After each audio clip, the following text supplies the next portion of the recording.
To J news.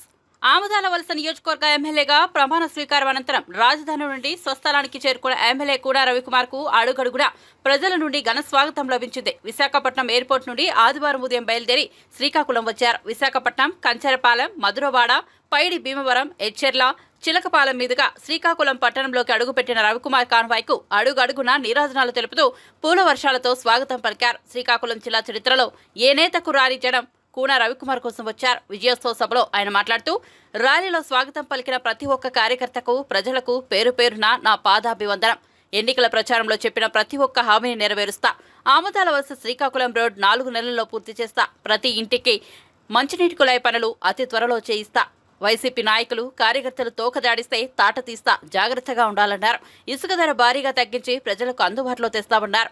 ప్రతి కార్యకర్తకు అండగా ఉంటూ ఆమదాల వలస నియోజకవర్గాన్ని అభివృద్ధి చేసి చూపిస్తామన్నారు. చెప్పిన మాట ప్రకారం నియోజకవర్గంలో ఫ్యాక్టరీ తెప్పిస్తామన్నారు. నియోజకవర్గ చరిత్రలో ఎన్నడూ లేని మెజార్టీ ఇచ్చిన ప్రజలకు బాధ్యతతో పనిచేస్తానని తెలిపారు. వందల కొద్ది కార్లు, వేలాది మంది ప్రజా సమూహం, అన్ని సామాజిక వర్గాలకు చెందిన నాయకులు, కార్యకర్తలు, అభిమానులు పెద్ద ఎత్తున పాల్గొన్నారు.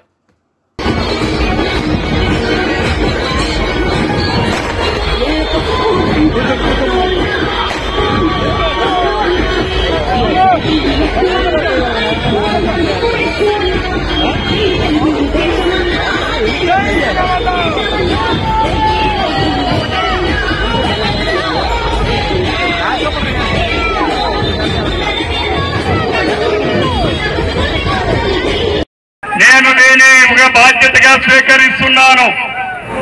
2014-19లో ఆనాడు 5 సంవత్సరాలు మీరు అవకాశం కల్పిస్తే, అధికారాన్ని ఇస్తే ప్రజల కోసం ఉపయోగించాను తప్ప పదవి కోసమో లేకపోతే ఇంకోటి కోసమో ఉపయోగించలేదు అని చెప్పి ఈ సందర్భంగా అందరికీ తెలియజేస్తున్నాను. ఈ రోజు పదవుల కన్నా ప్రజల ముఖ్యం. ఇది ఈరోజు మీరు చూపించినటువంటి అభిమానం. విశాఖపట్నంలో ఉదయం 9:30 గంటలకు దిగితే మళ్ళా రాత్రి ఇప్పుడు 10 గంటలు అవుతున్నా సరే మీరందరూ ఎక్కడికక్కడ ప్రజలు చూపించినటువంటి ఆదరాభిమానాలు, ఆప్యాయతలు, మీ ప్రేమాభిమానాలు ఏమిచ్చి నేను మీ రుణం తీర్చుకోగలను అని చెప్పి నేను ఆలోచిస్తా ఉన్నాను.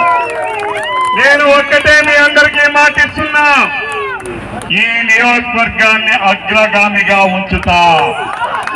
ఎన్నికల ముందు నేను ఏవైతే చెప్పానో, ఎన్నికల ముందు ఈ నియోజకవర్గానికి అవసరమైనటువంటి మౌలిక సదుపాయాలు గాని, పరిశ్రమలు తీసుకురావడంలో గాని, అలానే సాగునీటి రంగానికి నీరందించే విధానంలో గాని, ప్రతి ఇంటింటికి తాగడానికి నాగావళి, వంశధార నదులు నీరందించే విధానం గాని తప్పనిసరిగా ఈ 5 సంవత్సరాల్లోనే పూర్తి చేస్తానని చెప్పి సందర్భంగా మీ అందరికీ మాటిస్తున్నాను. ఎందుకంటే నేను గ్రామాన తిరిగాను, ప్రతి ఒక్కరిని కలిశాను. 2 నదుల మధ్యన మనం ఉన్నా తాగడానికి మాత్రం నీళ్లు లేవంటే ఇది చాలా దురదృష్టమని చెప్పి ఈ సందర్భంగా తెలియజేస్తున్నాను. ఆ రోజు నేను 2019వ సంవత్సరంలో ఈ ఆమదాల వలస నియోజకవర్గంలో ప్రతి ఇంటింటికి ఆ రోజు మంచినీరు ఇవ్వాలని, వంశధార నదీ జలాలు ఇవ్వాలని, నాగావళి నదీ జలాలు ఇవ్వాలని 256 కోట్ల రూపాయల నిధులు మంజూరు చేసి, టెండర్లు పూర్తి చేసి, పనులు ప్రారంభిస్తే 5 సంవత్సరాలైనా సరే కనీసం పనులు ఏమాత్రం కూడా చెయ్యలేనటువంటి ఒక అవినీతి, అసమర్థపు ప్రభుత్వం ఈనాడు గడిచిన 5 సంవత్సరాలు ఉంది. జగన్మోహన్ రెడ్డి అంటున్నాడు, ఎన్నికల ముందు జగన్మోహన్ రెడ్డి చెప్పాడు, ఏం చెప్పాడు? నేను మంచి చేస్తేనే నాకు ఓటేయండి అన్నాడు. అవునా కాదా? అవునా?